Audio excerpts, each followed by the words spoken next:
Good day.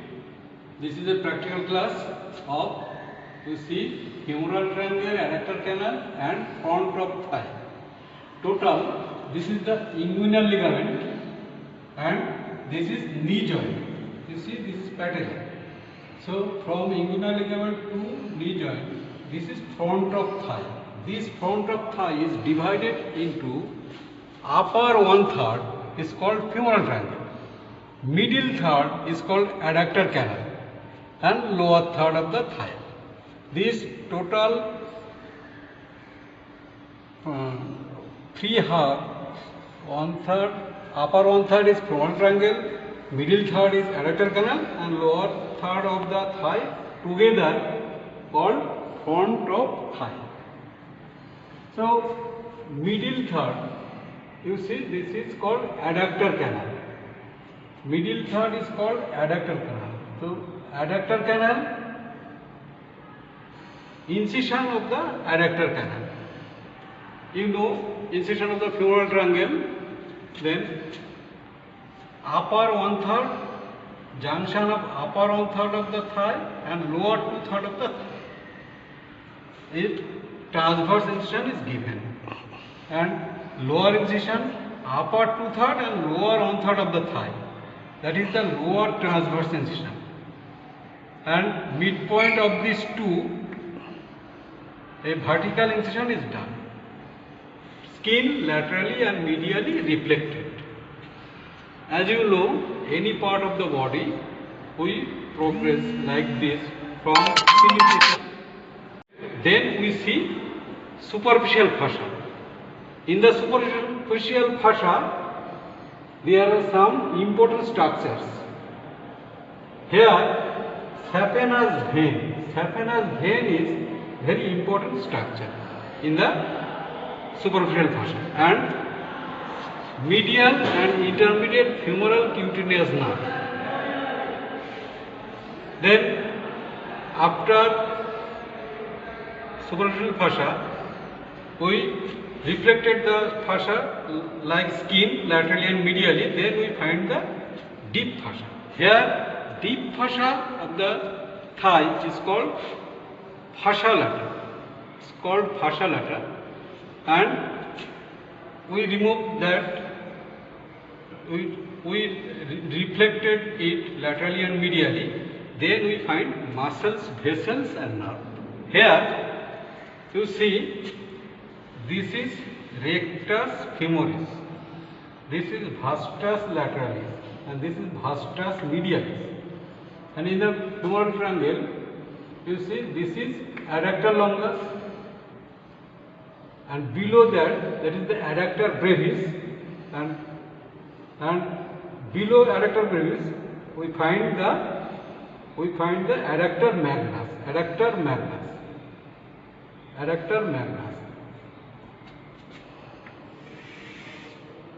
And medially, most medial muscle, it is the gracilis. So in the middle third of the thigh, we find vastus medialis, and this vastus medialis forming the anterolateral boundary, and posterior boundary is formed by adductor longus above and below by adductor magnus. And this adductor canal is triangular in cross section. So its boundary, anterolateral boundary by vastus medialis, and posterior boundary by above adductor longus and below adductor magnus. And roof is formed by the surrounding fascia, surrounding muscles, covering muscles, and it is got condensed. So on the roof we find sartorius muscle. So on the roof, fascial roof, we find sartorius muscle. So this canal has got another name, subsartorial canal or Hunter's canal. Hunter's Canal is a surgical name. John Hunter of England gave this name because Hunter was a surgeon. Pre-anesthetic era, when we have to done the amputation, below-knee amputation or popliteal aneurysm operation, bleeding can be stopped by a tourniquet at the adductor canal. Against this, here we find femoral vessels. These femoral vessels by the tourniquet against linea aspera, we can stop the bleeding. So the canal has got three names: adductor canal, subsarterial canal and Hunter's canal. Its boundary, again, anterolateral boundary by vastus medialis, posterior boundary by above adductor longus and below adductor magnus, and roof is formed by fascia surrounding the muscles got condensed. On the roof, fascial roof, we find the sartorius muscle. So femoral canal, the adductor canal, starts from the apex of the femoral triangle, and ends at the fifth osteoaporotic opening, at the insertion of adductor magnus. From that, femoral vessels going from anterior to the posterior side and got its name popliteal vessels. In the roof, under the sartorius muscle, we find subsartorial plexus formed by three nerves. A twig means smallest branch of nerve.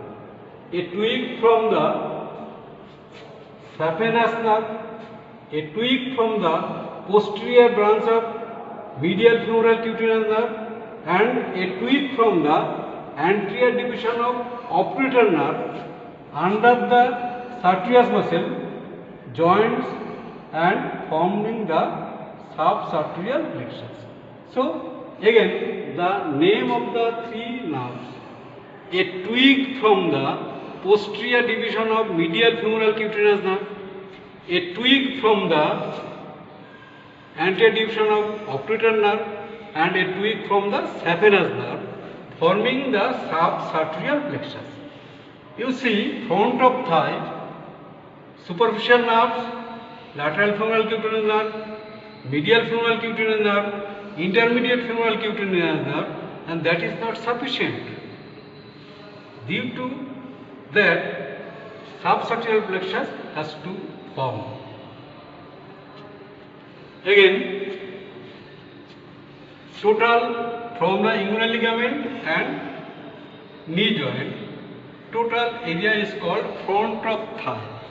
In the front of thigh, so you have three items in the front of thigh. Upper one-third femoral triangle, middle third is adductor canal, and lower third together form the front of thigh. This front of thigh incision, inguinal region, that is anterior sacral iliac spine to pubic tubercle, and lower third of the at the knee joint. At the knee joint there is transverse incision. Midpoint of these two, skin laterally medially reflected. So after the skin incision, front of thigh, we find femoral saphenous vein, very important structure, saphenous vein. This saphenous vein is superficial structure. For its draining, it has to go to the deeper layer. that is under the deep fossa, and joins with the, it drains into the femoral vein. So this superficial vein has to pierce the fascia lata, deep fossa of the thigh, and during piercing it forms a ring called saphenous ring. This saphenous ring is crescent shaped structure. This is like this crescent shaped structure. Crescent shaped structure, it is covered three sides, but it is ill defined at the medial side. This crescent shaped structure, this is at the fascia lata, this is called saphenous opening, and it is covered by a areolar membrane called cribriform fascia. Cribriform fascia, who has got so spores or openings. So cribriform fascia, and this saphenous vein, you know, you have a lecture class, so you know it is a medial sided structure, and it is the fascia lata and